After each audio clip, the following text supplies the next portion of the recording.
ஏசப்பா, நாங்கள் உம்மை ஸ்தோத்தரிக்கிறோம் ஆண்டவரே. நல்ல தேவனாகிய கர்த்தாவே, நாங்கள் உம்மை துதிக்கிறோம் ஆண்டவரே. இஸ்ரவேலின் நல்ல தேவனாகிய கர்த்தாவே, நாங்கள் உம்மை துதிக்கிறோம் அப்பா. ஏசப்பா, நாங்கள் உம்மை ஸ்தோத்தரிக்கிறோம் ஆண்டவரே. நேற்றும் இன்றும் என்றும் மாறாதவராய் இருக்கிறவரே, நாங்கள் உம்மை ஸ்தோத்தரிக்கிறோம் ஆண்டவரே. எப்பொழுது கூப்பிட்டாலும் ஆண்டவரே இதோ இருக்கிறேன் என்று பதில் தருகிறவரே, நாங்கள் உம்மை ஸ்தோத்தரிக்கிறோம் ஆண்டவரே. எப்பொழுதும் வந்தடையத்தக்க கண்மலையான கிறிஸ்து என்று சொல்லி உம்மை குறித்து வேதத்திலே சொல்லியிருக்கிறது அப்பா. நீ நல்ல தேவன் ஆண்டவரே. உம்மை உண்மையாய் தேடுகிற யாவருக்கும் நீ நல்லவராகவே இருக்கிறபடினால் இயேசுவே, நாங்கள் உம்மை துதிக்கிறோம் ஆண்டவரே. இயேசுவே, நாங்கள் உம்மை ஸ்தோத்தரிக்கிறோம் ஆண்டவரே. எப்பொழுதும் மகிமையில் வாசம் பண்ணுகிற தேவன் ஆண்டவரே. உம்முடைய நாமம் வான மண்டலங்களுக்கு மேலாக உயர்ந்து இருக்கிறதப்பா. இந்த பூமியும் கண்ணோக்கி பார்க்கிற தேவன் ஆண்டவரே. உயர்ந்த ஸ்தலத்தில் வாசம் பண்ணுகிற தேவனாகிய கர்த்தர் அப்பா. உம்முடைய நாமம் உயர்ந்தது ஆண்டவரே. வேதத்தை எல்லாம் நாங்கள் வாசித்து பார்க்கும்போது ஆண்டவரே, உம்முடைய நாமத்தை குறித்து ஆண்டவரே நாங்கள் அதிகமாய் கேள்விப்படுகிறோமே அப்பா. உம்முடைய நாமத்தை குறித்து நாங்கள் வாஞ்சித்து உம்முடையத்திலே வருகிறதற்கு எங்களுக்கு ஆண்டவரே, உம்முடைய ஆண்டவரே நாமத்தின் பேரிலேயே எங்களுக்கு நம்பிக்கை வைத்திருக்கிறீரே. நாங்கள் உம்மை ஸ்தோத்தரிக்கிறோம் ஆண்டவரே. ஏசப்பா, உம்மை ஸ்தோத்தரிக்கிறோம் ஆண்டவரே. நல்ல கர்த்தரே, நாங்கள் உம்மை ஸ்தோத்தரிக்கிறோம் ஆண்டவரே. ஹல்லேலூயா. அன்று வாழ்ந்த எல்லா ஆபிரகாம், ஈசாக்கு, யாக்கோபு, மோசே ஆண்டவரே, நாங்கள் வேதத்தில் வாசிக்கிற எல்லா நீதிமான்களுக்கும் கர்த்தர் போதுமானவராய் இருந்தீரே அப்பா.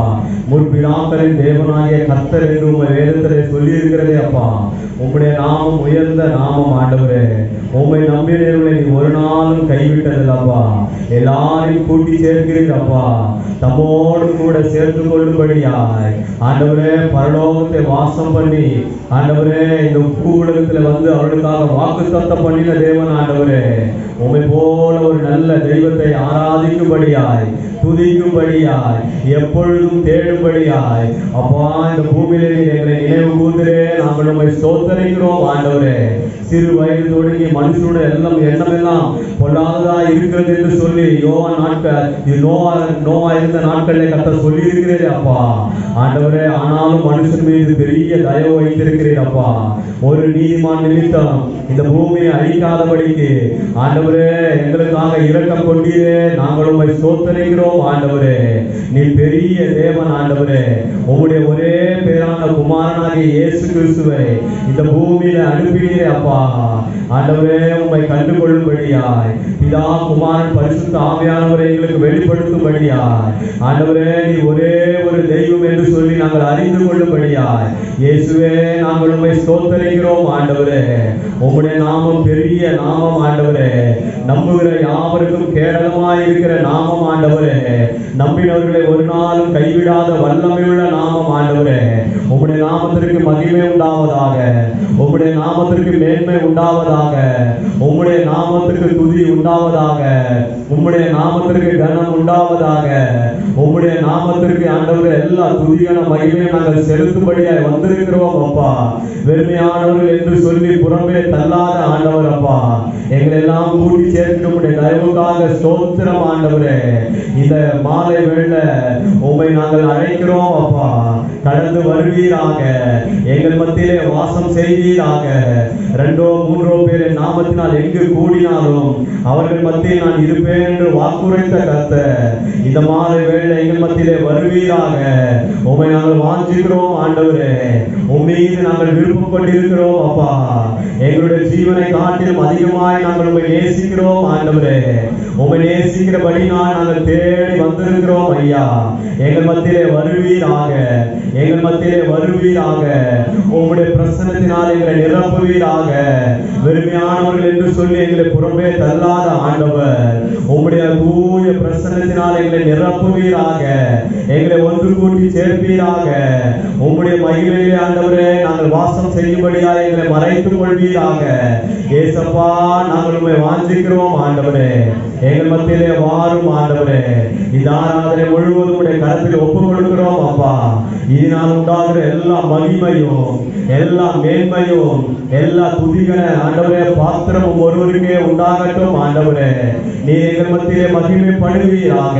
இந்த மாலை வேளைகளை சமர்ப்பிக்கிறோம் ஆண்டவரே, எங்களை ஒப்புக் கொடுக்கிறோம் அப்பா. குறைகள் குற்றங்கள் இருந்தால் கர்த்தர் எங்களை மன்னிப்பீராக. எங்களுடைய மீறுதல் நிமித்தம் ஆண்டவரே நீ காயப்பட்டீரே, எங்களுடைய அக்கிரம நிமித்தம் நீ நொறுக்கப்பட்டீரே அப்பா. ஆண்டவரே எங்களுக்கு திரளான மீட்பு உங்களிடத்தில் உண்டு ஆண்டவரே. எங்களை மன்னிக்கிற நல்ல கர்த்தர் அப்பா.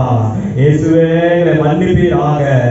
உம்முடைய தூய ரத்தத்தினால் எங்களை கழுவி சுத்திகரிப்பீராக. தாவீது சொல்லுகிறது போல ஈசோப்பினால் கழுவும், அப்பொழுது நான் உறைந்த மழையிலும் வெண்மையாவே என்று சொன்னாரே அப்பா.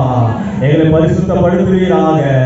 உமக்கு ஏற்றபடி, உம்முடைய சிந்தைகளுக்கு ஏற்றபடி, உம்முடைய எண்ணங்களுக்கு ஏற்றபடி, உம்முடைய யோசனைகளுக்கு ஏற்றபடி கர்த்தரை பரிசுத்தப்படுத்த வேண்டும்படியாய் தாழ்த்துகிறோம் அப்பா. எங்களை முழுவதும் சமர்ப்பிக்கிறோம் ஆண்டவரே. இந்த மாலை வேலை ஒப்புக் கொடுக்கிறோம் ஐயா. நீதியான வேலை கர்த்தர் பொறுப்பெடுத்துக் கொள்வீராக. வர வேண்டிய கர்த்தர் துரிதப்படுத்துவீராக. எல்லா தடைகளையும் மாற்றி ஆண்டவரே கொண்டு வந்து ஒரே இருதயத்தோடு கூட உம்மை ஆராதிக்க, உம்முடைய நாமத்தை மகிமைப்படுத்த எங்கள் மத்தியிலே நீர் ஆண்டவரை வாசம் பண்ணும்படியா எங்களை கரத்தில் ஒப்புக் கொடுக்கிறோம் ஐயா. கர்த்தர் பெரிய காரியங்களை செய்வீராக. மீட்பரும் இரட்சகருமாகிய இயேசு கிறிஸ்துவின் பாதம் பணிந்து ஜெபிக்கிறேன். ஜெபங்கேளு நல்ல பிதாவே. ஆமென், ஆமென். இந்த மாலையிலும் கூட கர்த்தரை ஆராதிக்க கூடி வந்திருக்கிற உங்கள் யாவரையும் ஆண்டவரும் இரட்சகருமாகிய இயேசு கிறிஸ்துவின் நாமத்தினால் வாழ்த்துகிறேன், வரவேற்கிறேன். கர்த்தர் நல்லவர், அவர் நம்மோடு கூட இருக்கிறார். ஹல்லேலூயா. கர்த்தர் எனக்கு நன்மை செய்தபடினால் நான் அவரை பாடுவேன் என்று சங்கீதக்காரன் தாவீது சொல்லுகிறார். ஹல்லேலூயா, ஹல்லேலூயா, ஹல்லேலூயா. இன்னொரு சங்கீதத்தில் இப்படியே சொல்லப்படுது. 108ஆம் சங்கீதம் முதல் வசனத்திலே, என் இருதயம் ஆயத்தமாக இருக்கிறது, நான் பாடி கீர்த்தனம் பண்ணுவேன், என் மகிமை பாடும் என்று சங்கீதக்காரன் தாவீது சொல்லுகிறார். ஹல்லேலூயா. எத்தனை பேர் சொல்ல முடியும்? என் இருதயம் அவளோடு கூட இருக்கிறது, அவரை ஆராதிக்கும்படியாய். ஹல்லேலூயா. கர்த்தர் நம்மத்திலே இருக்கிறார். நம்ம ஒரு சில பாடலை பாடி அவருடைய நாமத்தை நாம் மகிமைப்படுத்துவோம்.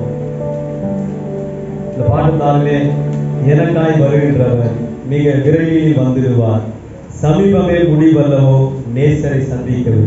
நாம் பாடி துதிக்கலாம்.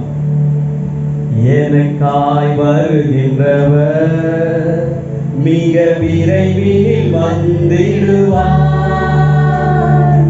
எனக்காய் வருகின்றவர் மிக விரைவில் வந்திடுவார், சமீபமே முடிவல்லவோ நேசரை சந்திக்கவே, சமீபமே முடிவல்லவோ நேசரை சந்திக்கவே.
ஒரு சோதனை வந்திருந்தாலும் வழுவாத அவர் காத்திருவார். மகிமனின் சன்னதியில் மாசத்தினாய் நின்று யோபின் வாழ்க்கை நாம் பார்க்கிறோம். எத்தனையோ விதமான சோதனை. ஹல்லேலூயா. ஒரு நடுப்பொழுதிலே நாம் மறைந்து போனது போல அந்த மனுஷனுடைய வாழ்க்கையில் ஏற்பட்ட சோதனை போல ஒரு மனுஷனுக்கு ஏற்பட்டதில்லை. ஹல்லேலூயா. அப்படிப்பட்ட மனுஷன் சொல்லுகிறார், ஹல்லேலூயா, சோதனை மத்தியிலும் நான் அவரையே நம்பி இருப்பேன் என்று சொல்லி, ஹல்லேலூயா, நான் ஒரு நாள் பொன்னாக விளங்குவேன் என்று சொல்லுகிறார். என்னை சோதித்தாலும் அவர் என்னை கைவிட மாட்டார் என்று சொல்லுகிறார். அவர் என்னை வெகுவாய் தண்டித்தாலும் சாவுக்கு ஒப்பு கொடுக்க மாட்டார் என்று சொல்லி அந்த நம்பிக்கையோடு கூட இருந்த மனுஷன். ஹல்லேலூயா. நம்முடைய வாழ்க்கையிலும் சோதனைகள் வருகிறது. நாம் ஒரு விஷயம் இந்த பாடலை இன்னொரு பாடலாம். சோதனை வந்திட்டாலும்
வலது பாரிசத்தில் இருக்கிறபடினால் ஹல்லேலூயா, நான் ஒரு நாளும் கைவிடப்படுவதே இல்லை. ஹல்லேலூயா.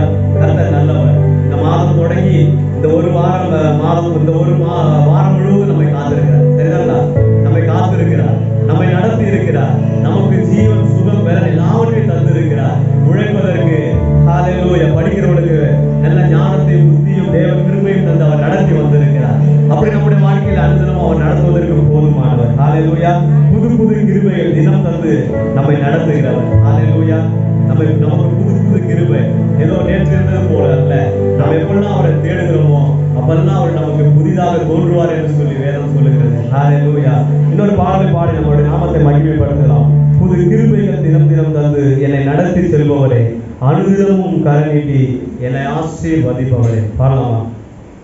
புது கிருபைகள் தினம் தினம் தந்து என்னை நடத்தி செல்பவரே, அனுதினமும் கரநீட்டி என்னை ஆசீர்வதிப்பவரே,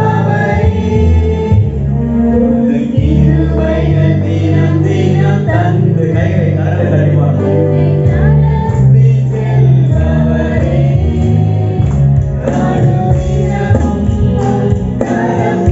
Be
ஹalleluya.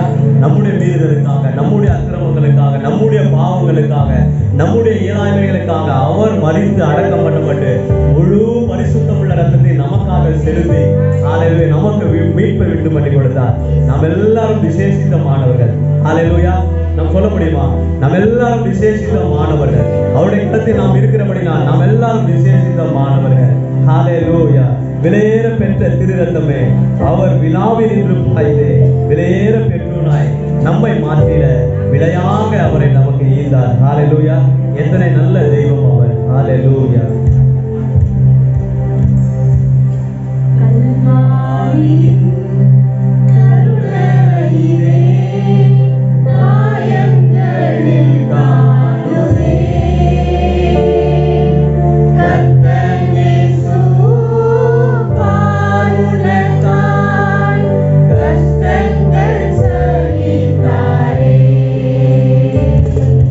That's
ஆராதிக்கிறோம். மரித்த ஆண்டவரை நாம் ஆராதிக்கவில்லை. ஓ, நமக்கு ஜீவனை கொடுத்த ஜீவாதிபதியே, ஜீவ லோகாதிபதியை நாம் ஆராதிக்கிறோம். அவர் சர்வ வல்லமை உள்ளவர், அவர் சர்வத்துக்கு முந்தின பேருமானவர். ஹல்லேலூயா. துதிங்க துதிங்க துதிங்க துதிங்க துதிங்க. ஆமென் ஆண்டவரே, நாங்கள் உம்மை துதிக்கிறோம் அப்பா, உம்மை ஸ்தோத்திரிக்கிறோம் அப்பா. ஹல்லேலூயா ஹல்லேலூயா. துதிங்க, விட்டாதீங்க, துதிங்க.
சொல்லுகிறது போல மாம்ச கண்கள்ல இருந்து அல்ல, ஹalleluya, என்னுடைய சொந்த கண்களால் அவரை நான் காண்பேன். ஆமென். என் சொந்த கண்களால நான் காண்பேன். இப்ப இருக்கிற மாதிரி பாடுகள் அல்ல, இந்த உலகத்தில் இருக்கிற பாடுகள் அல்ல. அவர் சொல்லி இருக்கிறார், நான் எப்படி போனேனோ அப்படியே திரும்ப வருவேன் என்று சொல்லுகிறார். அந்த மகிமையில நம்மை சேர்த்துக் கொள்ளும்படியா, ஹalleluya, அந்த ஆகாசத்துல நம்மை சேர்த்துக் கொள்ளும்படியா, தேவனோடு கூட எப்பொழுதும் இருக்கும்படியா. அதனால்தான் தேவ தூதர்கள் சற்று சிறியவனாய் படைத்திருக்கிறார். நமக்கு எல்லாருக்கும் அவர் கனத்தை கொடுத்திருக்கிறார். நம்ம எல்லாரையும் அவர்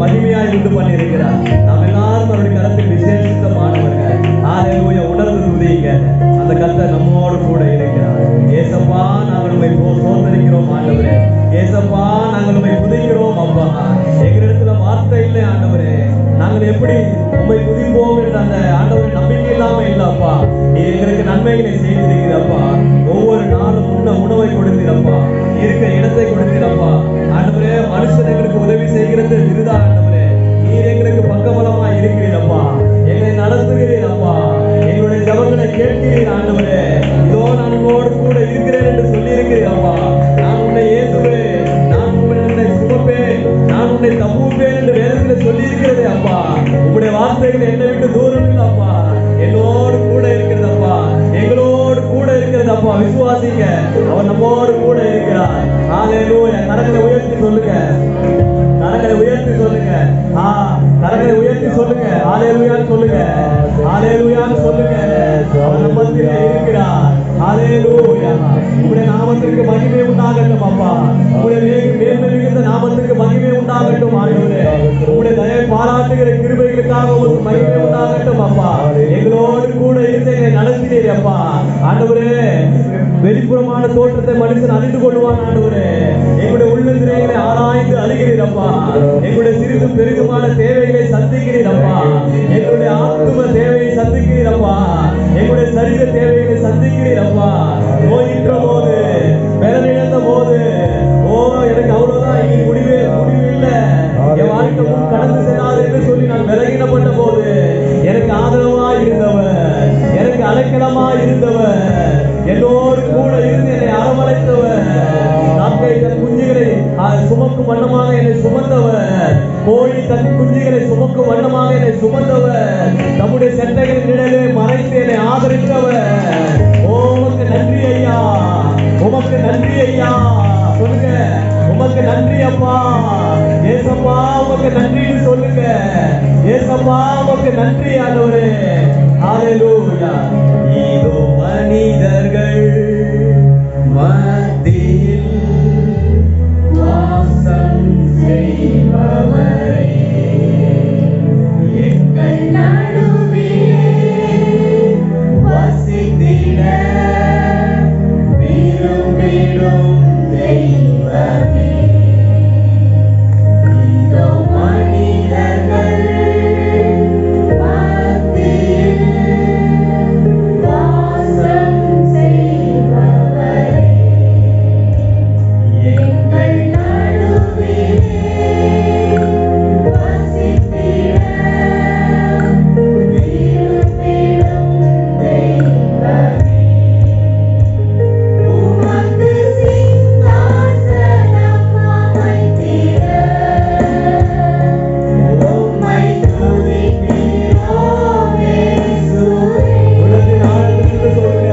பரிசுத்த அலங்காரத்துடனே அப்பா உம்மை தொழுகிறோம் இயேசுவே. உமக்கு சிங்காசனம் அமைத்திட உம்மை தொழுகிறோம், உம்மை தொழுகிறோம் இயேசுவே.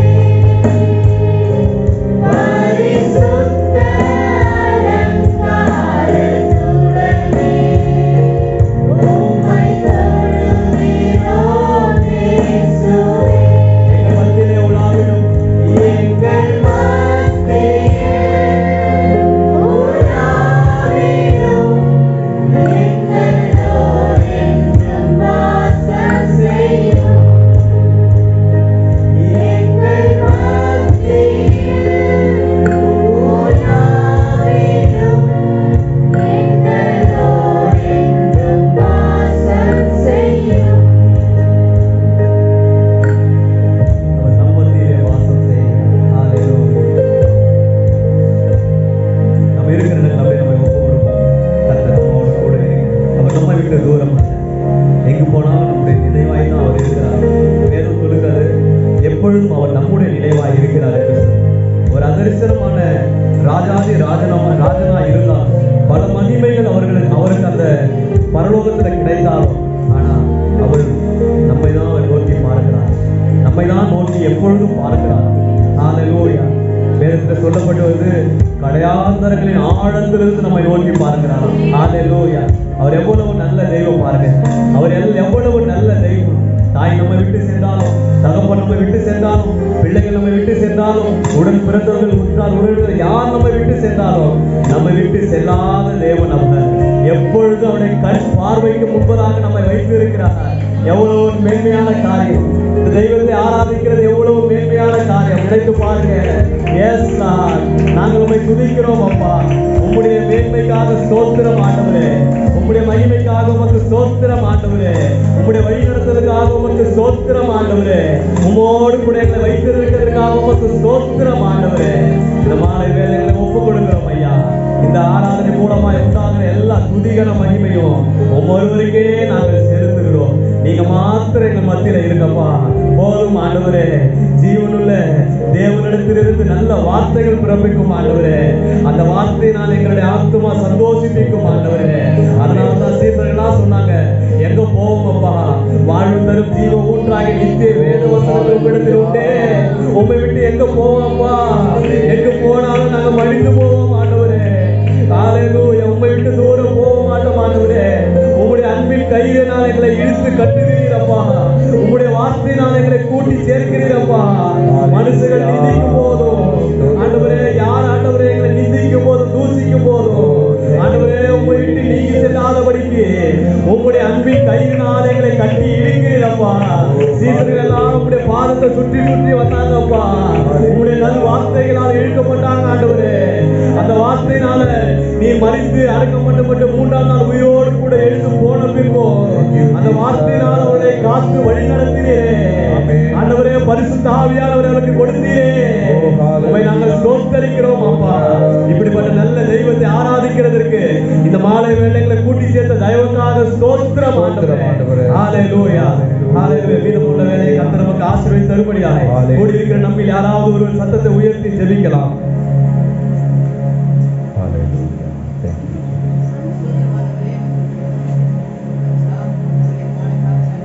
ஸ்தோத்திரம்.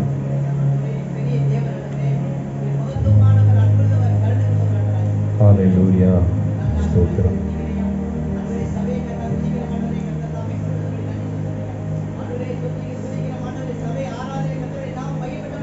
ஆமென் ஆண்டவரே. ஸ்தோத்திரம். ஹalleluya. Thank you Lord.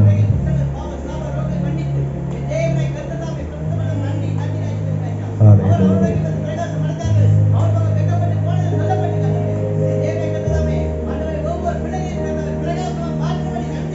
Hallelujah.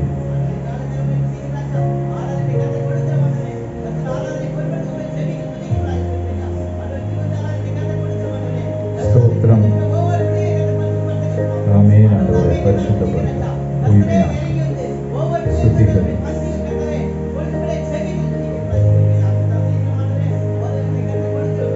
Hallelujah. Thank you Jesus. இயேசுவே. Hallelujah. இயேசுவே உமக்கு ஸ்தோத்திரம். Hallelujah. Amen. Thank you Jesus.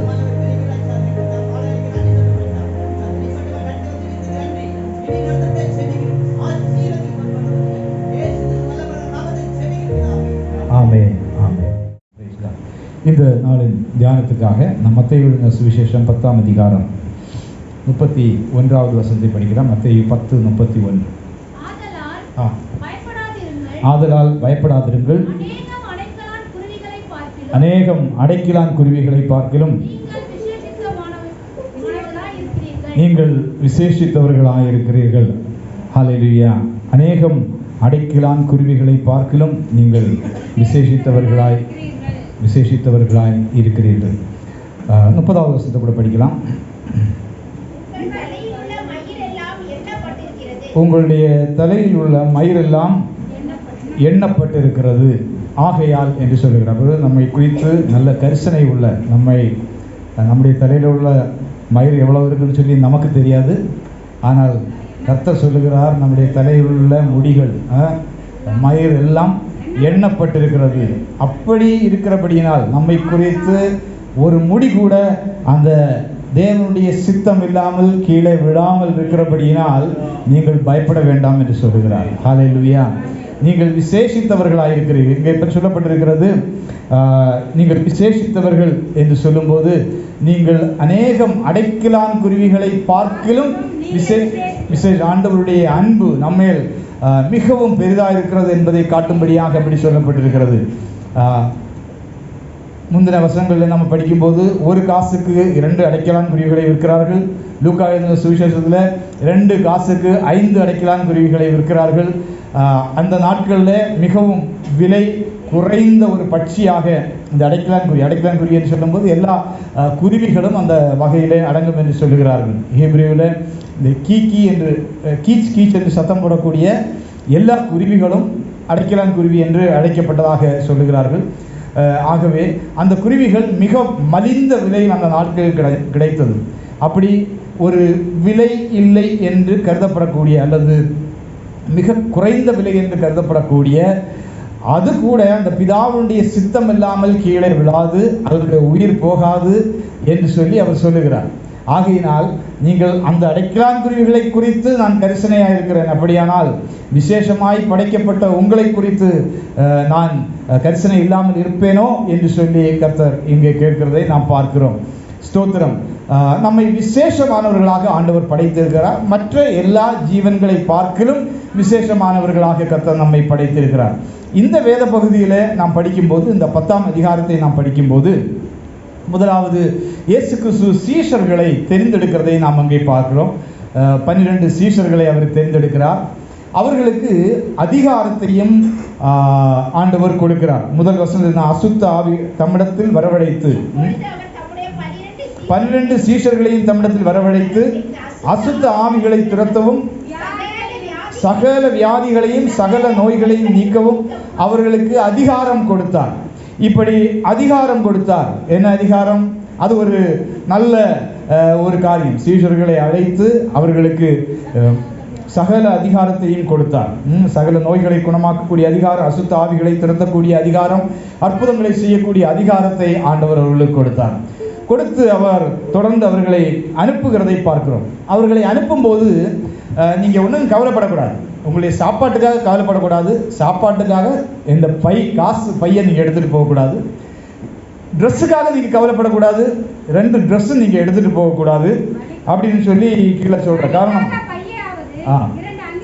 2 அங்கிகளையாவது பாதரட்சிகளையாவது தடியாவது தேடி வைக்க வேண்டாம். அப்படி ஒரு பெரிய ஆயத்தத்தோடு கூட நீங்கள் போக வேண்டிய அவசியம் இல்லை. வேலையால் தன் ஆகாரத்துக்கு பார்த்த நீ என்னுடைய வேலை செய்ய போகிறல்ல, உனக்கு சாப்பாடு கொடுக்கறது என்னுடைய டியூட்டின்னு ஆண்டவர் சொல்கிறார். ஆண்டவருக்கு வேலை செய்ய போகிறபடியினால் அப்படிப்பட்டவர்களை பராமரிப்பதும், அவர்களுக்கு உணவு கொடுப்பதும், அவர்களுக்கு வஸ்திரம் கொடுப்பதும், மற்ற எல்லா காரியங்களையும் அவர் பார்த்து கொள்வார் என்று சொல்லுகிறார். சொல்லி இது ஒரு நல்ல ஆசீர்வாதமாக, நீங்கள் எதுக்கும் கவலைப்பட வேண்டாம், தைரியமாக போங்க அப்படின்னு சொல்லி அனுப்புகிறார். அனுப்பிட்டு அடுத்து தொடர்ந்து அவங்கள்ட்ட சொல்கிறாரு, இந்த உலகத்தில் பலவிதமான பிரச்சனைகள் உபத்திரவங்கள் இருக்கிறது, ஆகையினால் நீங்கள் ஜாக்கிரதையாக இருக்க வேண்டும். 16வது வசனத்தை படிக்கலாம்.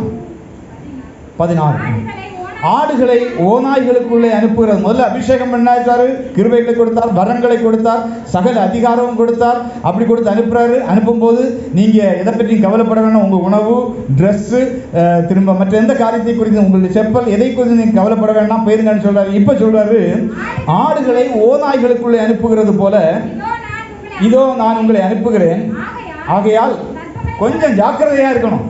நான் உங்களை அனுப்புகிறேன், சரிதான், உங்களுக்கு அதிகாரத்தை கொடுத்துருக்கிறேன், உங்களுடைய தேவைகள்லாம் சந்திப்பேன். அதே சமயத்தில் நான் உங்களை அனுப்புகிறது எங்கன்னா ஆடுகளை ஓநாய்களுக்குள்ளே அனுப்புகிறது போல. ஆடுகள் ஓநாயுடைய கரத்தில் கிடச்சுன்னா அவ்வளோதான், என்னது அதை பட்சித்து போடும். ஆகையால் நீங்கள் கொஞ்சம் ஜாக்கிரதையாக கவனமாக இருக்க வேண்டும் என்று சொல்லி ஆண்டவர் அங்கே சொல்லுகிறதை பார்க்கிறோம்.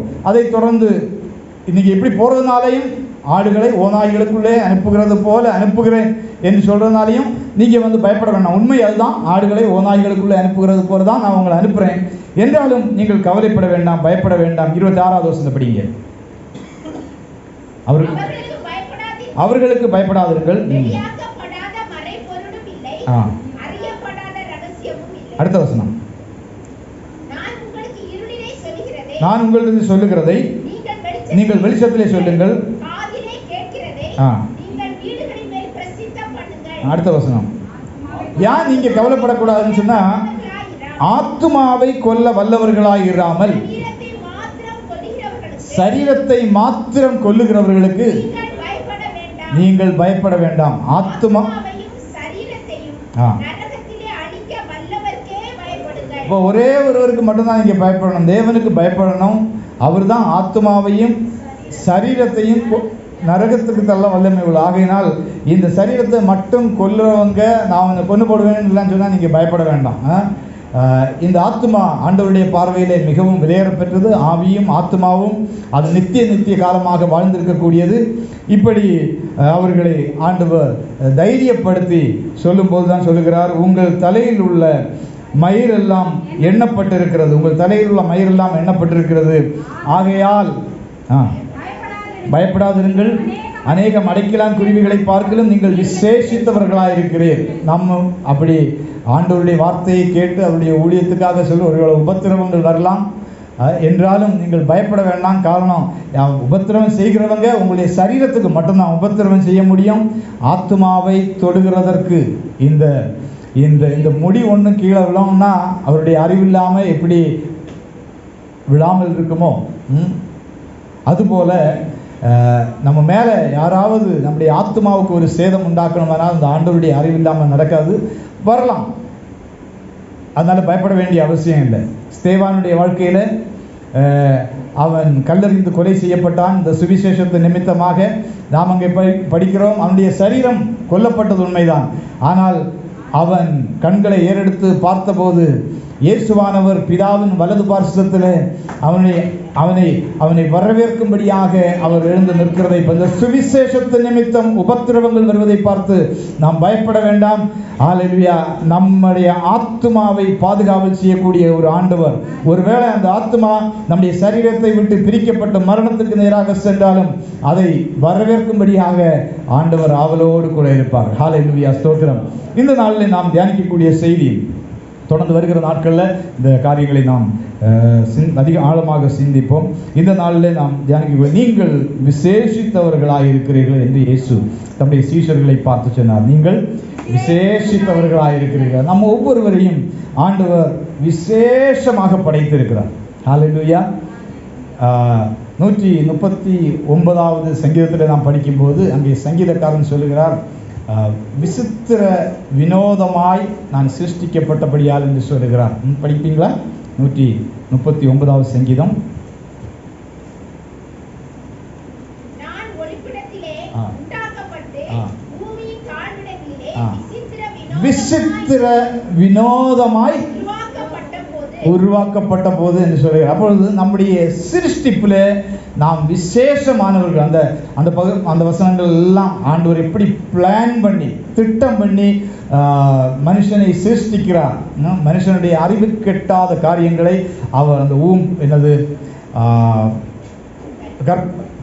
கர்ப்பத்திலே அவர் செய்யக்கூடிய காரியங்கள் அங்கே எழுதப்பட்டிருக்கிறது. விசித்திர வினோதமாய் ஆண்டவர் நம்ம ஒவ்வொருவரையும் படைத்திருக்கிறார். யாராக இருந்தாலும் சரி, ஆண்களாக இருந்தாலும் பெண்களாக இருந்தாலும் நாம் விசித்திர வினோதமாய் படைக்கப்பட்டவர்கள், தேவனால் படைக்கப்பட்டவர்கள். ஹல்லேலூயா. நாம் யார்? நம்ம எல்லாரையும் தேவன் படைத்திருக்கிறார். அது அந்த படைப்பை குறித்து நாம் ஆதியாகமத்தின் புஸ்தகத்தில் நம்ம தொடர்ந்து வருவோம். அவர் விசித்திர வினோதமாய் நம்ம ஒவ்வொருவரையும் படைத்திருக்கிறார். நமக்கு என்று சொல்லி ஒரு தனி ஐடென்டிட்டி ஆண்டவர் வைத்திருக்கிறார். சிலவங்க நமக்கு சில சமயங்களில் ரொம்ப கவலை வரும். எப்போ கவலை வரும்னா, நம்ம மாதிரி படைக்கப்பட்டால் மற்றவங்களை பார்க்கும்போது நமக்கு கவலை வரும். எப்படின்னு சொன்னால், அவங்க கொஞ்சம் நல்ல வெள்ளையாக அப்படி கொஞ்சம் பார்க்குறதுக்கு பியூட்டியாக இருந்தாங்கன்னா, நம்ம கொஞ்சம் கருப்பாக இருந்தாங்கன்னா நமக்கு ஒரு மனசுக்குள்ளால் ஒரு கஷ்டம் வரும். என்னையும் ஏன் ஆண்டவரை படைச்சிங்க அப்படின்னு சொல்லி சில சமயங்களில் கேள்விகள்லாம் வரும். நான் சொல்கிறேன், நீங்கள் அடுத்தவங்களை கம்பேர் பண்ணக்கூடாது. ஒன்று நீங்கள் புரிஞ்சுக்கிடுங்க, என் தேவன் என்னை படைத்திருக்கிறார். அவர் இப்படி படைத்திருக்கிறார். சிலவங்களுக்கு சில அவயவங்கள் இல்லாமலே ஆண்டவர் படைத்திருப்பார். சில பலவீனத்தோடு கூட சிலரை படைத்திருப்பார். ஹல்லேலூயா. இந்த சரீரத்தை பற்றி நீங்கள் கவலைப்படக்கூடாது. இந்த சரீரம் மண்ணிலிருந்து எடுக்கப்பட்டது, அது மண்ணுக்கு போகக்கூடியது. ஆனால் உள்ளால் இருக்கக்கூடிய விலையேறப்பெற்ற ஆத்மா ஒன்று இருக்கிறது. ஹல்லேலூயா. நம்ம ஒவ்வொருவரையும் நீங்கள் கருப்பாக இருந்தாலும், வெள்ளையாக இருந்தாலும், குள்ளமாக இருந்தாலும், டாலாக இருந்தாலும், ஒன்றை நீங்கள் புரிந்து கொள்ள வேண்டும், நான் தேவனால் படைக்கப்பட்டவன். ஹல்லேலூயா. என்ன போல இந்த உலகத்தில் தேவன் வேறு ஒருவரையும் படைக்கவில்லை. ஹல்லேலூயா. அவர் விசித்திர விரோதமாய் என்னை ஒரு தனித்தன்மையோடு கூட படைத்திருக்கார். நீங்க எல்லாரும் யாரா இருந்தாலும் சரி, ஒருவேளை கை இல்லாமல் இருக்கலாம், கால் இல்லாமல் இருக்கலாம், கண் இல்லாமல் இருக்கலாம், கர்த்தர் உங்களை படைத்திருக்கிறார். ஒரு தனித்தன்மையோடு கூட படைத்திருக்கிறார். ஹல்லேலூயா. அவருடைய படைப்புகள் எல்லாமே தனித்தன்மை உள்ளவைகள்.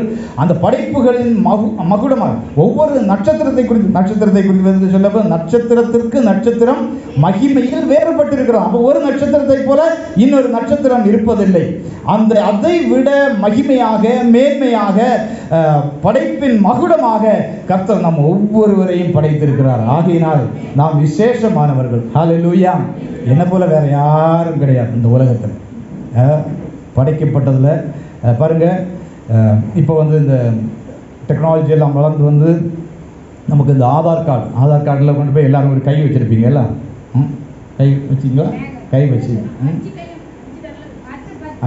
10 வரலாம் வச்சிங்களா? சரி, ஓகே. இப்போ நீங்கள் சில சமயங்களில் கொஞ்சம் முன்னாடி எல்லாம் டெலிஃபோன் வாங்க போனோம்னா ஒரு மெஷினை வச்சு அதில் இதை மட்டும் வச்சா போதும். என்னது, இந்த தம்பை மட்டும் வச்சா போதும், உங்களுடைய டீட்டெயில்ஸ் எல்லாம். ஏன்னா உங்களை போல இந்த தம்பில் சகல காரியங்களும் உள்ள வேற ஒருவரும் கிடையாது. இந்த உலகத்தில் எங்கே போய் எடுத்து பார்த்தாலும் இந்த இதுவரை கூட இதில் கூட ஐடென்டிட்டியாக வேற யாருமே கிடையாது. இந்திய தேசத்தில் வேற எங்கேயுமே கிடையாது. அவ்வளவு விசேஷமாக ஒரு தனித்தன்மையோடு கூட ஆண்டவர் நம்மை படைத்திருக்கிறார். ஹல்லேலூயா. Praise God. நீங்க சொல்லுவீங்களா, என்ன மாதிரி இந்த உலகத்துல வேற ஒருத்தரும் கிடையாது, ஒரு ஐடென்டிட்டி உள்ளவங்க. ஹல்லேலூயா. எல்லா இடத்துலையும் நான் ஒரு நாட்டுக்கு போகும்போது அங்கே போய் இறங்கின உடனே என்னுடைய கண் விழி அவங்க ஒரு இது வச்சு பார்த்தாங்க. ஏன்னா இந்த கண் விழி இருக்கு, கண் விழி ஒரு ஆளுக்கு இருக்கிற மாதிரி வேற ஒரு ஆளுக்கு இருக்கவே இருக்காது. அதை வச்சு தான் அவங்க ஐடென்டிஃபை பண்ணுவாங்க. அப்போது நம்ம பார்க்குறதுக்கு சிலவங்க எல்லாம் ஒன்று மாதிரியெல்லாம் இருந்தாலும் ஒவ்வொரு நபரையும் ஆண்டவர் ஒரு தனித்தன்மையோடு படைத்திருக்கார். இங்கே சொல்லிங்க, எல்லாம் சொல்லுவோமா, என்ன மாதிரி இந்த உலகத்தில் வேற யாரும் கிடையாது. என்னை ஆண்டவர் தனித்தன்மையோடு கூட படைத்து இதுவரைக்கும் யாரும் பிறந்ததும் இல்லை, இனி பிறக்க போறதும் இல்லை. ஹல்லேலூயா. அப்படிப்பட்ட தனித்தன்மையோடு கர்த்தர் என்னை படைத்திருக்கிறான்னு சொல்லுங்க. கரங்களை உயர்த்தி, ஆண்டவரே நீர் என்னை இப்படி படைத்திருக்கிறபடினால் உமக்கு ஸ்தோத்திரம். நான் எப்படி இருக்கிறேன்னு நீங்க என்னை படைத்திருக்கிறீர்கள். ஹல்லேலூயா. நான் உம்முடைய சிருஷ்டிப்பு. ஆமென். ஹல்லேலூயா. அதனால கலரோ நிறமோ வேற உயர்வோ தாழ்வோ படிச்ச எல்லாரையும் என் ஆண்டவர் படைத்திருக்கிறார். ஹல்லேலூயா. ஆதியாகமத்தின் புஸ்தகம் 1ஆம் அதிகாரத்தில் நாம் படிக்கும்போது அங்கே இந்த படைப்பை குறித்து நாம் படிக்கிறோம். 1ஆம் அதிகாரம் 26வது வசனத்தை படிக்கலாமா? முதலாவது அவர் நம்மை தமது ஆண்டவர் மனுஷனை படைக்க வேண்டும் என்று திட்டம் பண்ண போதே அவர் ஒரு சாதாரண ஒரு இமேஜினேஷன் எல்லாம் பண்ணது. ஹல்லேலூயா. மற்ற சிருஷ்டிப்பை போல அல்ல, மனுஷனை பற்றி நான் ஒரு மனுஷனை உண்டு பண்ண போறேன் அப்படின்னு சொல்லி ஆண்டவர் திட்டம் பண்ண உடனே அவர் என்ன நினைக்கிறாருன்னா, நான் உண்டு பண்ணக்கூடிய மனுஷன் எப்படி இருக்க போறான்னா என்னுடைய அவருடைய சாயலை படைக்க வேண்டும் என்று அவர் விரும்பினார். அவருடைய ரூபத்தின்படியையும் மனுஷன். அப்போ கடவுள் நம்ம படைக்கும் திட்டம் பண்ண உடனே அவரை மாதிரி, ஹல்லேலூயா, அவரை போலவே படைக்க வேண்டும் என்று விரும்பி. ஆகவே நாம் தேவனால் படைக்கப்பட்டவர்கள், தேவ சாயல் படைக்கப்பட்டவர்கள். 27வது வசனத்தை படிங்க பாருங்க. தேவன் தம்முடைய சாயலாக மனுஷனை சிருஷ்டித்தார். 5ஆம் அதிகாரம் 1வது வசனம். ஆதியாகமம் 5:1. தேவன் மனுஷனை சிருஷ்டித்த நாளிலே அவனை தேவ சாயலாக உண்டாக்கினார். ஆதியாகமம் 9:6.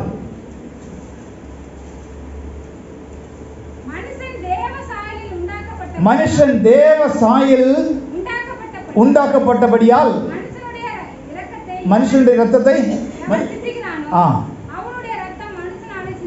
அப்போ ஆண்டவர் நம்ம எல்லாரையும் அவருடைய சாயல் ஆரம்பத்தில் அவர் படைக்கும் போது அவருடைய சாயலின்படி அவர் இந்த சரீரம் எல்லாம் உள்ளான மனுஷன் என்று சொல்லக்கூடிய அந்த ஆத்துமாவை ஆண்டவர் அவருடைய சாயலின்படி படைத்திருக்கிறார். யாக்கோபு 3:9 படிக்கலாம். யாக்கோபு 3:9.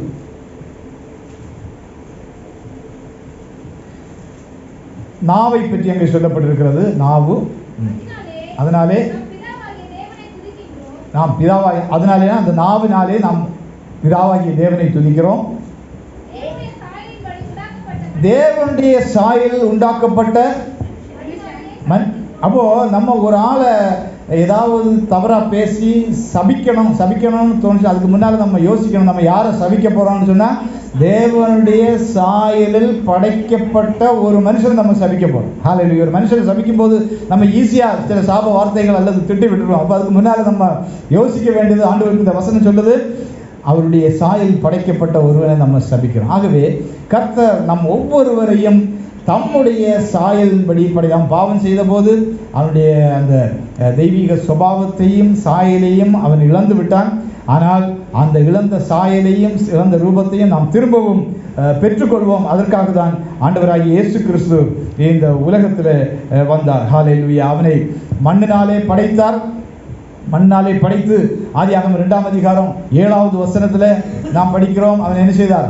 அவனுக்குள்ளால ஜீவ சுவாசத்தை ஊதினார். அப்பொழுது அவன் ஜீவனும் ஆத்துமாவும் உள்ள ஜீவ ஆத்துமாவாக மாறினான். ஹல்லேலூயா. கர்த்தர் நம்ம எப்படி படைச்சிருக்கிறார் பாருங்க. சரீரத்தை இந்த சரீரம் மண்ணோடு கூட போகக்கூடியது, ஆனால் அவனுக்குள்ளால ஒரு விலையேற பெற்ற ஆத்துமாவையும் ஜீவனையும் அவர் வைத்தார். அவனுக்குள்ளால ஊதின போது அவன் ஜீவனும் ஆத்துமாவும் உடைய, அதாவது ஜீவ ஆத்துமாவாக மாறினான். பாவம் செய்த போது அந்த தேவனோட தொடர்பு துண்டிக்கப்பட்டது. அந்த காரியங்களை நாம் பாவம் செய்த போது அவன் தேவனோடு நல்ல அதுவரைக்கும் ஆண்டவர் அவனை நன்றாகத்தான் வைத்திருந்தார். ஸ்தோத்திரம். அவனை மேன்மையாகத்தான் வைத்திருந்தார். ஆனால் பாவம் செய்த போது அதுவரைக்கும் இந்த கடவுளுடைய படைப்பாகிய மற்ற எல்லாவற்றையும் ஆதாம்கிட்ட கொண்டு வந்து சொல்றாரு, ஆதாமே இது எல்லாத்துக்கும் நீ தான் பேர் போடணும்னு சொன்னார். எல்லாம் இருக்கு, சிங்கங்கள், கரடிகள், யானைகள் அல்லது பறவைகள் எல்லாத்துக்கும் நீ தான் பேர் போடணும்னு சொல்லி ஆதாம்கிட்ட கொண்டு வந்து விட்டார். அவ்வளவு நெருக்கமாக இருந்தவர்கள் தவறு செய்த உடனே அவனுக்கு ஒரு பெரிய பயம் வந்தது. இப்போ ஆண்டவரை சந்திக்கிறதுக்கு பயம். ஆண்டவர் படைத்த மற்ற சிருஷ்டிகள் இதுவரைக்கும் எல்லாம் ஃப்ரெண்ட்ஸாக இருந்தவங்க இப்போ சிங்கம் கரடி எல்லாம் அவனை பார்த்த உடனே உரிமை ஆரம்பிச்சது. நம்ம இன்னைக்கு சாதாரண ஒரு கரப்பான் பூச்சியோ அல்லது பல்லியோ பார்த்த உடனே பயப்படுறதுக்கு காரணம் அந்த ஆதாம் ஏவாவுடைய தேவனை விட்டு பிரிக்கப்பட்ட அந்த நிலைமை. ஹல்லேலூயா. அந்த இரண்டாவதாக நாம் பார்ப்போம், அவனை ஒரு மேன்மை உள்ளவனாக, ஆளும் தன்மை உள்ளவனாக படைத்தார். 1ஆம் அதிகாரம் ஆதியாகமம் 1ஆம் அதிகாரம் 28வது வசனத்தை படிக்கிறோம். பின்பு தேவன் அவர்களை நோக்கி நீங்கள் பருகி பெருகி பூமியை நிரப்பி அதை கீழ்ப்படுத்தி சமுத்திரத்தின் மச்சங்களையும் ஆகாயத்து பறவைகளையும் முதலாவது நாம் விசேஷமானவர்கள். காரணம் நாம் தேவனால் படைக்கப்பட்டவர்கள், தேவனுடைய சிருஷ்டிப்பு. அவர் விசித்திர வினோதமாய் அற்புத பிரகாரமாக அவர் நம்மை படைத்திருக்கிறார். இரண்டாவது நாம் விசேஷித்தவர்கள். காரணம் மற்ற எல்லா மிருகங்களையும் அல்லது படைப்புகளையும் விட ஒரு படைப்பின் மகுடமாக அவனுக்கு பல அதிகாரங்கள் கொடுத்து அவனுக்கு ஆளுகை தன்மையை கொடுத்து ஆண்டவர் படைத்திருக்கிறார். அதனால தான் சொல்கிறார், மற்ற அடைக்கலான் குருவிகளை பார்க்கலும் நீங்கள் விசேஷித்தவர்கள் என்று சொன்னார். மத்தேயு சுவிசேஷம் 12ஆம் அதிகாரம் 12வது வசனத்தை நீங்கள் படிக்கும்போது அங்கே சூம்பின கையை உடைய ஒருத்தன் ஜெபாலயத்திலே வந்திருந்தான். இயேசு அங்கே கடந்து சென்றார். அவர் அவனை சுகமாக்கும்படியாக விரும்பினார். அப்பொழுது அங்கிருந்த பரிசேயர்கள்லாம் இவர் ஓய்வு நாளில் இவனை சுகமாக்குவாரோ பார்ப்போம் என்று சொல்லி அவர் மேல் குற்றம் கண்டுபிடிக்கும்படியாக ஆவலோடு கூட இருந்தார்கள். அந்த வேளையிலே இயேசு தன்னுடைய ஆவியிலே வைராக்கியம் கொண்டு அந்த சூம்பின கையுடையவனை பார்த்து நீ எழுந்து நில் என்றார். எழுந்து நின்ற பிற்பாடு அவர் சொன்னார், உங்கள் யாருக்காவது ஒரு ஆடு அல்லது மாடு என்ன செய்தார் குழியிலே விழுந்தால் இந்த ஓய்வு நாளில் நீங்கள் தூக்கி விடாதிருப்பீர்களோ என்று கேட்டார். கேட்ட பிற்பாடு படிக்க, ஆட்டை பார்க்கிலும் மனுஷனானவன் எவ்வளவோ விசேஷம், மற்ற எல்லாவற்றை விட, மற்ற எல்லா உயிரினங்களை விட மனுஷனை விசேஷித்தவனாக படைத்தார். அவனை மேன்மை உள்ளவனாக படைத்தார். அவனுக்கு ஆளும் தன்மையை கொடுத்தார். அந்த வசனத்தை ஒரு விஷயம் கூட படிக்க, 8வது வசனம், சாரி 2:7. பின்பு தேவன் அவர்களை நோக்கி நீங்கள் பலுகி பெருகி ஒரு பெருக்கத்தின் ஆசீர்வாதம், பூமியை நிரப்பக்கூடிய ஆசீர்வாதம், பூமியில் உள்ள மற்ற எல்லா சிருஷ்டிப்புகளையும் நீங்கள் கீழ்ப்படுத்த வேண்டும். கீழ்ப்படுத்தி சமுத்திரத்தின் மச்சங்கள், ஆகாயத்து பறவைகள் எல்லாவற்றையும் சகல ஜீவ ஜந்துக்களையும் ஆண்டு கொள்ளுங்கள். அந்த அதிகாரத்துல ஆண்டவர் அன்னைக்கு முழு அதிகாரத்தையும் கொடுத்திருந்தாரு. அன்னைக்கு அந்த அதிகாரம் எல்லாம் போய் என்னாலும் கொஞ்சம் சகல காட்டு மிருகங்களையும் அவனுடைய கட்டுப்பை பாருங்க. இந்த யானையெல்லாம் கூட்டிகிட்டு போகிறான். பெரிய யானையாக இருக்கும், ஒரு சின்ன பாகன் பிடிச்சிக்குவாங்க. கால் எடுத்து இப்படி தட்டுச்சுன்னா போதும், அவனுடைய வாழ்க்கையும் முடிஞ்சிடும். ஆனால் அவன் சொல்கிற மாதிரி அது கேட்குது. சகலத்தையும் ஆண்டு கொள்ளுங்கள் என்று ஆண்டவர் சொன்னார். அந்த ஆளுகை தன்மை ஆண்டவர் மனுஷனுக்கு கொடுத்தார். ஹல்லேலூயா. சங்கீதங்கள் புஸ்தகம் 8ஆம் அதிகாரம் 4, 5, 6 வசனங்கள் சீக்கிரமாக படிக்கலாம். சங்கீதங்கள் இதே அந்த நாம் படிக்க போகிற வசனத்தை நீங்கள் எபிரேயர் 2ஆம் அதிகாரம் 7ஆம் வசனத்தையும் படிக்கலாம்.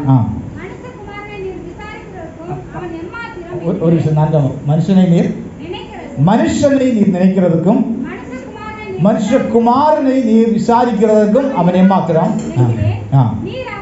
நீர் அவனை தேவதூதரிலும் சற்று சிறியவனாக்கினீர், மகிமையினாலும்.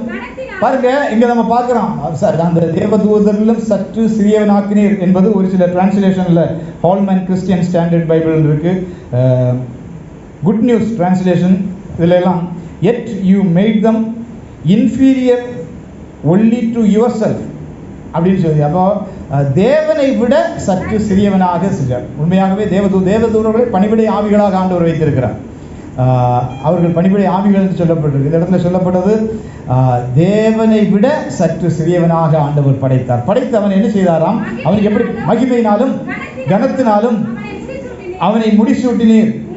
பாருங்க, அவனுக்கு மேன்மை, அவனுக்கு மகிமை கொடுத்தார், கனத்தை கொடுத்தார். அதனால் அவனை முடிசூட்டினீர். உம்முடைய கரத்தின் கிரியைகள் மேல் நீர் அவனுக்கு ஆளுகையை கொடுத்தீர். ஹல்லேலூயா, ஸ்தோத்திரம். அவனை ஆளும் தன்மை உள்ளவனாக ஆண்டவர் படைக்கிறதை பார்க்கிறோம். இதே சம்பவத்தை புதிய ஏற்பாட்டில் எபிரேயர்கள் 2ஆம் அதிகாரம் 7வது வசனத்தை நாம் படிக்கிறோம். அப்பொழுது அவனை மனிதனை படைத்த நாம் கடவுளால் படைக்கப்பட்டவர்கள் ஆகினால் நாம் விசேஷமானவர்கள். இரண்டாவது, நாம் மேன்மை உள்ளவர்கள். ஆளுகை தன்மையோடு கூட ஆண்டவர் நம்மை படைக்கிறார். மற்ற எல்லாவற்றையும் ஆண்டு கொள்ளுங்கள். ஆகையினால் நாம் மிகவும் விசேஷமானவர்கள். ஸ்தோத்திரம். ஹல்லேலூயா. ஆகையினால் நம்ம என்ன செய்கிறோம்னா, ஆண்டவருடைய ஒரு சிருஷ்டிப்பு, நாம் ஆண்டவரால் படைக்கப்பட்டவர்கள் என்பதை நாம் அறிந்து கொள்ள வேண்டும். நம்முடைய மனதில் எப்போவும் வைத்திருக்கிறோம், நான் கடவுளுடைய சிருஷ்டி. ஹல்லேலூயா, நான் கடவுளால் படைக்கப்பட்டவன் என்பதை நாம் நம்முடைய ஞாபகத்தில் நாம் வைத்துக்கொள்ள வேண்டும். இப்படி படைக்கப்பட்ட மனுஷன் அவனுடைய ஆளுகைத்தன்மையை இழந்தான், அவனுடைய மேன்மையை இழந்தான். இப்போ எது வந்தாலும் பயம். காரணம் என்னவென்றால் ஆதாமுடைய வாழ்க்கையிலே வந்த பாவங்கள் மீண்டும் அதை நமக்கு திருப்பி தரும்படியாக, ஹல்லேலூயா, இழந்து போன அந்த தேவ சாயலை நாம் பெற்றுக்கொள்ளும்படியாக, இழந்து போன தேவ ரூபத்தை நாம் பெற்றுக்கொள்ளும்படியாக, இழந்து போன மேன்மையும் மகிமையும் நாம் பெற்றுக்கொள்ளும்படியாக, ஹல்லேலூயா, பரலோகத்தின் தேவன் மனுஷ சாயலாக இந்த பூமியிலே அவர் அவதாரம் எடுத்து வந்தார். அவதாரம் எடுத்து வந்து அவர் நமக்காக இந்த பூமியிலே வாழ்ந்து அவர் நமக்காக மரித்தார். ஹல்லேலூயா. அவரை இரட்சகராக தெய்வமாக ஏற்றுக்கொள்ளுகிறவர்கள் ஒரு நாள், ஹல்லேலூயா, அந்த தேவ சாயலை உடையவர்களாக நாம் மாறுவோம். ஹல்லேலூயா. ஒரு நாள் இந்த பூமியிலே 1000 வருஷ அரசாட்சி ஒன்று வரும். அந்த நாளில் நாம் இந்த பூமியிலே அரசாளுவோம். 1 பேதுரு புஸ்தகம் 2ஆம் அதிகாரம் 9-10 வசனங்களை படிப்போம். 1 பேதுரு 2ஆம் அதிகாரம் 9-10.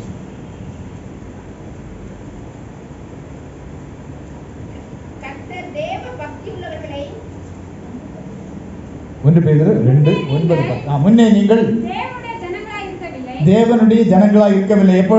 எப்போ நம்ம ஆண்டு பாவம் செய்து தூரமாக போனோமோ இப்போ நம்ம தேவனுடைய ஜனங்கள் இல்லாமல் இருந்துட்டு இருந்தோம். இப்பொழுது அவருடைய ஜனங்களாக இருக்கிறீர்கள்.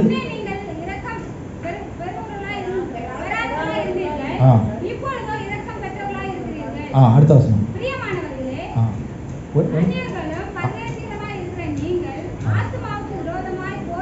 இல்லை, முந்தின 9வது வசனத்தை படிக்க பார்க்கலாம். 9வது வசனம். நீங்களோ உங்களை அந்தகாரத்தினின்று தம்முடைய ஆச்சரியமான ஒளியிடத்திற்கு வரவழைத்தவருடைய, உங்களை இரட்சித்தவருடைய புண்ணியங்களை அறிவிக்கும்படிக்கு தெரிந்து கொள்ளப்பட்ட சந்ததியாயும் ராஜரீகமான ஆசாரிய கூட்டமாயும் பரிசுத்த ஜாதியாகவும் சொந்தமான ஜனமாயும் இருக்கிறீர்கள். நம்ம முன்ன எப்படி இருந்தோம், ரட்சிக்கப்பட்ட போது நம்ம எப்படி மாறுறோம், இனி அவருடைய 2வது வருகையில நாம் எப்படி காணப்படுவோம். வெளிப்படுத்தல் 1ஆம் அதிகாரம் 6வது வசனத்தை கூட படித்து நம்ம முடிச்சிடலாம். அப்போஸ்தலனாகிய பவுல் கொரிந்தியருக்கு எழுதின நிருபம் 1ஆம் நிருபத்திலே 13ஆம் அதிகாரம் 12ஆம் வசனத்திலே, இப்பொழுது கண்ணாடியிலே நிழலாட்டமாய் பார்க்கிறோம், இன்னும் அவரை என்ன செய்வோம், முகமுகமாய்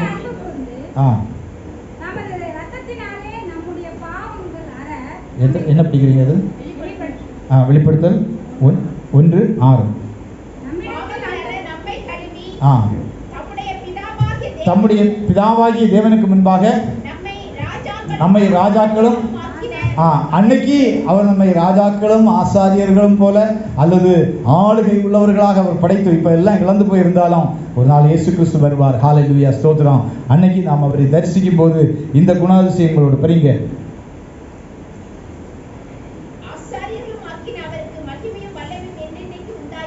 ஹல்லேலூயா, நம்மை ராஜாக்களும் ஆசை இழந்து போன எல்லாவற்றையும் திருப்பி நாம் பெற்றுக்கொள்வோம்.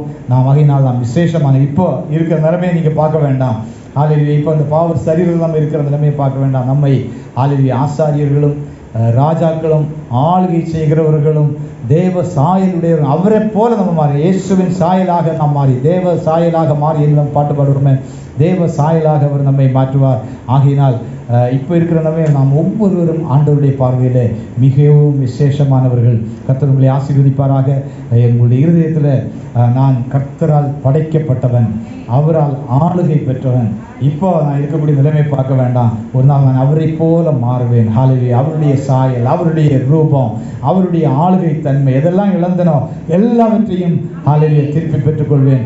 ஹல்லேலூயா, கர்த்தர் நம்மை ஆசீர்வதிப்பாராக. நல்ல ஆண்டவரே, பரலோகத்தின் தேவனே, நாங்கள் உண்மை ஸ்தோத்திரிக்கிறோம், துதிக்கிறோம். ஆண்டவரே, எங்களை விசேஷமானவர்களாய் கர்த்தர் படைத்திருக்கிறபடினால் உமக்கு ஸ்தோத்திரம். ஆண்டவரே, எங்கள் ஒவ்வொருவரையும் கர்த்தர் தனித்தன்மை உடையவர்களாய் படைத்திருக்கிறபடினால் ஸ்தோத்திரம். ஆண்டவரே, நாங்கள் சிருஷ்டிப்பிலேயே ஹல்லேலூயா விசேஷமாக படைக்கப்பட்டிருக்கிறோம். ஹல்லேலூயா, அடைக்கான குருவிகளை பார்க்கிலும் நாங்கள் விசேஷமானவர்கள், ஆடுகளை பார்க்கிலும் நாங்கள் விசேஷமானவர்கள், இந்த உலகத்தில் உள்ள மற்றெந்த சிருஷ்டியை பார்க்கிலும் நாங்கள் விசேஷமானவர்கள். ஆண்டவரே, ஹல்லேலூயா, நாங்கள் உம்முடைய சாயலை படைக்கப்பட்டோம், உம்முடைய சாயலை அடைவோம் என்கிறதான விசுவாசத்தோடு கூட தொடர்ந்து நாங்கள் எங்களுடைய ஓட்டத்தை ஓட கர்த்தர் கிருபை தாரும். வந்திருக்கிற ஒவ்வொருவரையும் கர்த்தர் ஆசீர்வதியும், கிருபையினால் நிரப்பும், தேவைகளை சந்தியும், தொடர்ந்து ஆண்டவர் வழிநடத்துவீராக. ஹல்லேலூயா, வருகிற நாட்களெல்லாம் கர்த்தருடைய கிருபையும் ஒத்தாசையும் தயவும் ஒவ்வொருவரோடும் கூட இருந்து வழி நடத்தட்டும். கைது செய்யும் வேலைகள் பிரயாசங்களை கர்த்தர் வாக்கிய பண்ணுவீராக, ஆசீர்வதிப்பீராக. ஆண்டவரே, ஸ்தோத்திரம். ஹல்லேலூயா, ஹல்லேலூயா. எந்த சூழ்நிலைகள் குறித்தும் பயப்படாமல் தைரியத்தோடு கூட ஆண்டவருக்கு சாட்சியாக வாழ கர்த்தர் உதவி செய்யும்படியாய் ஜெபிக்கிறோம், தாழ்த்தி அர்ப்பணிக்கிறோம். மீட்பர் ரட்சகருமாய் இருக்கிற இயேசுவின் நாமத்தில் கேட்கிறோம் நல்ல பிதாவே, ஆமென். எல்லாம் சேர்ந்து சொல்லி, என் ஆத்துமாவே என் முழு உள்ளமையுடைய பரிசுத்த நாமத்தை ஸ்தோத்திரி, என் ஆத்துமாவே கர்த்தரை ஸ்தோத்திரி, கர்த்தர் செய்த சகல உபகாரங்களையும் மறவாதே. ஆமென், ஆமென். நம்முடைய கர்த்தராகிய இயேசு கிறிஸ்துவினுடைய கிருபையும் பிதாவாகிய தேவனுடைய அன்பும் பரிசுத்த ஆவியானுடைய ஐக்கியமும் இன்று வேண்டுமான சதா காலங்களிலும் நம்ம அனைவரோடும் கூட நிலைத்திருப்பதாக. ஆமென், ஆமென். Price God. சமாதானத்தோடு கூட கடந்து செல்லுங்கள்.